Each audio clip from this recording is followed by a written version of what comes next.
Hey guys, welcome back to my channel. Today's video is going to be super informal. I just wanted to take a minute and talk about the books that I read in April and give you my reviews and thoughts on those books. So let's get into it.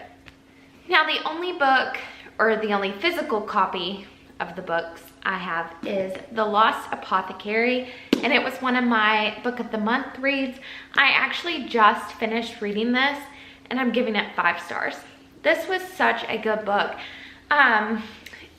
So it's interesting the way it was written. So it's a tale of a modern day woman who is on a trip.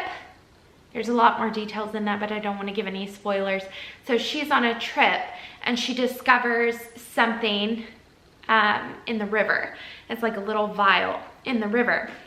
And so she starts doing research on the vial. Well, she discovers a lost apothecary. But there's also another story of the apothecary herself going on at the same time. So it's like two stories in one, 2 time periods, and then it all comes together and connects. And it's really good. It's written really well. So this is 5 stars and I really enjoyed it. Like most of the books I read this month were really, really good. So the next one I read is The Hating Game. And I say I read, but I actually listened to this on audiobook and I really enjoyed that. So The Hating Game is a hate to love type romance story. It's a contemporary romance and it's about Joshua Templeman and oh, what's her name? Oh, Lucy Hutton.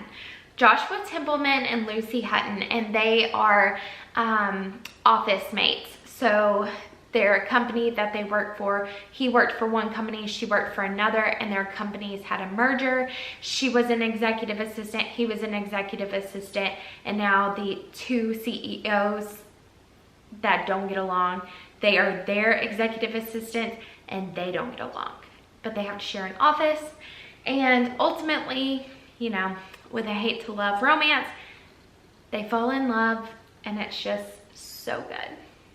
It's a really cute story. The next book I read or listened to in April was Finley Donovan is Killing It. And this was recommended to me by a local friend.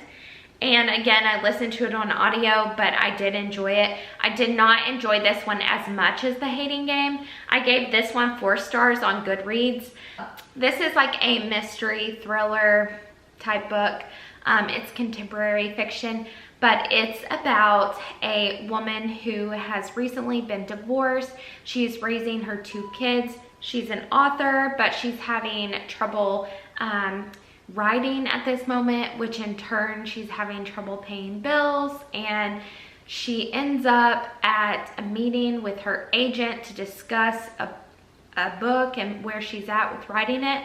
And then a strange turn of events happens and you're taken along on this crazy like murder mystery story with like gangs and the mob, and it's kind of a weird one, but it was good. And again, I gave it 4 stars.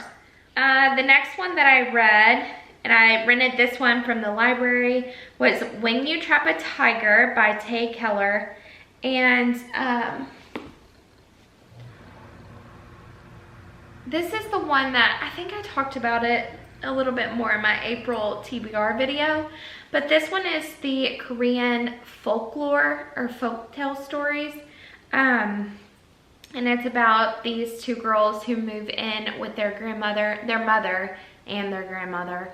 And the grandmother is sick and the mom and the 2 girls have moved in with grandma to help take care of her.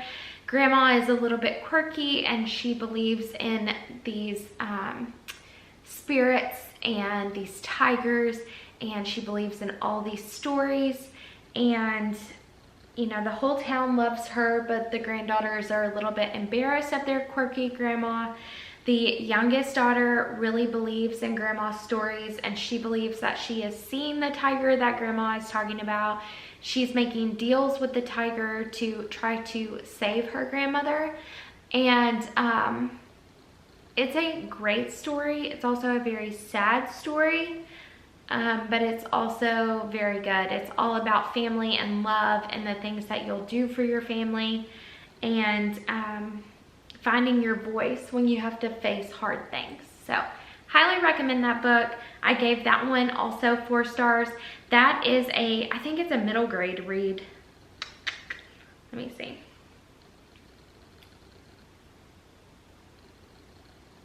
Yes, and it won the Newbery Medal for 2021. So it's a great book. It's 297 pages. It was a really quick read. And again, excellent book. The last one that I read, or I finished in April, was the book Lore. And I know I've talked about this one a couple of times on my channel already too, but that one was so good. It was by Alexandra Bracken. I rented that one from the library as well, but that one was the one that is a mix between Greek mythology and the Hunger Games, and it's just all big one weird mesh, but it works. It's such a good like fantasy book. Highly recommend that one. I gave it 5 stars. I'm hopeful that there will be another one. I don't know that it really left on a cliffhanger. Maybe in my head I'm trying to wish that it did, so there will be another one. If you know of another book that's coming, let me know down in the comments, because I'm very hopeful that she will have another one, because I loved it. But that one I definitely give 5 stars. And that was a young adult. That was a YA book. So, I mean, really good. So overall for the month of April, I ended up reading 5 books. I listened to 2 of them and read 3 of them. I had a really good reading month. I thought they were great. I didn't get to all the books that I wanted to this month or in April, but you know, when the books were good, the books were good. So I count that as a win for this month. May, I'm hopeful that I will be able to squeeze in a little bit more reading time and stay on track with my May TBR pile. But thank you so much for watching this video. If you liked it, give it a thumbs up. I know it was super informal, but I love to sit down and just chat with you guys as my friends and fellow book lovers. And I wanted to go ahead and wrap up April so I can move on into May. And I just appreciate you being here so I can chat books with you. Again, give this video a thumbs up if you're enjoying the book content. Subscribe to my channel if you haven't already. Come find me over on Instagram at @byaliciabrooke, and I will catch you in my next video. Bye!